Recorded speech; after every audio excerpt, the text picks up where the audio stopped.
চিৎকার করে ডাকতে পারতাম, কিন্তু চারিদিকে এত শব্দ যে চিৎকার করে ডাকলে কেউ শুনতে পাবে না। আমাদের একটু হেল্প দরকার। চলো না ভাই, চলো, আসো আসো আসো ভাই, আসো আসো আসো। এই ছেলে, তোর নাম কি? আশিক। শোনো ভাই, আমাদের একটা হেল্প করতে হবে। জি বলেন। এই এই রুহি, বল ভাইকে ভালো করে বুঝিয়ে বল কি কি লাগবে। আহা বাবা, বুঝলাম না তুমি ওকে কেন ভাই ভাই ডাকছো। তুমি তো দেখেই বুঝতে পারছো ও আমার বয়সী, আর ওর যদি গার্লফ্রেন্ড থাকে সেটাও আমার বয়সী হবে, তাই না? ওহো হ্যাঁ হ্যাঁ, তাই তো। তোমার কি গার্লফ্রেন্ড আছে? জি না।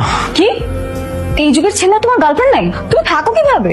না মানে আরে চিল, মজা করছিলাম। আচ্ছা শোনো, কাজের কথায় আসি। তুমি কি দেয়ালে পেরেক ঠুকতে পারো? হ্যাঁ পারি।